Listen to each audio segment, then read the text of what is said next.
بسم اللہ الرحمن الرحیم۔ میرے محترم بھائیوں اور دوستوں، کتابوں میں ایک عجیب واقعہ لکھا ہے کہ ایک دفعہ ایک بزرگ سے فجر کی جماعت فوت ہو گئی۔ جب وہ مسجد کے دروازے پر پہنچے تو دیکھا کہ جماعت ختم ہو چکی ہے، تو فجر کی جماعت نکل جانے کا ان کو بہت صدمہ ہوا اور بہت افسوس ہوا۔ دوسری رات جب وہ سوئے تو فجر کی نماز کے وقت کوئی آدمی ان کو بیدار کرنے کے لیے ان کے پاس پہنچ گئے اور جلدی سے ان کو بیدار کیا تاکہ وہ فجر کی نماز پڑھ لے۔ کہے ایسا نہ ہو کہ جماعت فوت ہو جائے۔ ان بزرگ نے ان کا ہاتھ پکڑ لیا اور ان سے پوچھا کہ تم کون ہو، کہاں سے آئے اور کیسے آئے، جبکہ گھر کا دروازہ بھی بند ہے۔ اس نے کہا کہ بات یہ ہے کہ کل آپ کی فجر کی جماعت چھوٹ گئی تھی، میں نے سوچا کہ کہے ایسا نہ ہو کہ آج بھی چھوٹ جائے، اس لیے میں بیدار کرنے آیا ہوں۔ ان بزرگ نے فرمایا یہ بات تو ٹھیک ہے، لیکن دروازہ بند ہے، تم اندر کیسے آئے اور کس کی اجازت سے آئے اور تم کون ہو؟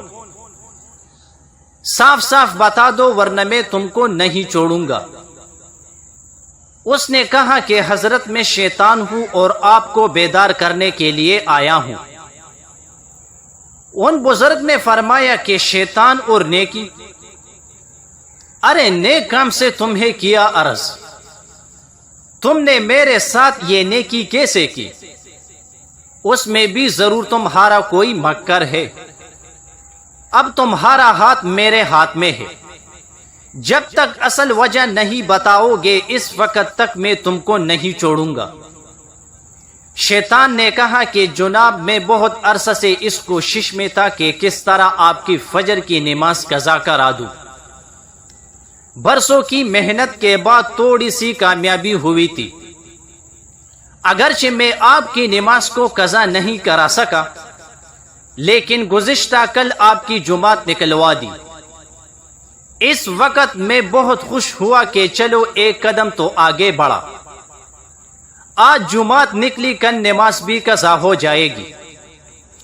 لیکن جماعت فوت ہونے کے نتیجے میں آپ نے مسجد کے دروازے پر جس غم اور افسوس کا اظہار کیا اور آپ نے جو آہیں نکالی، اس پر اللہ تعالیٰ نے آپ کو اتنا ثواب عطا فرمایا کہ وہ ثواب باجماعت نماز پڑھنے کے ثواب سے بھی بڑھ گیا۔ میں نے سوچا کہ آپ کو سلانے میں نقصان ہے اور اٹھانے میں فائدہ ہے، اس لیے میں آج آپ کو اٹھانے آیا ہوں۔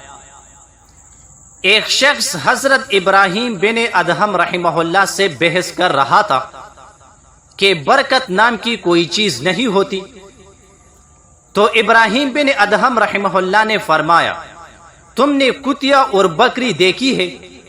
وہ شخص بولا ہاں۔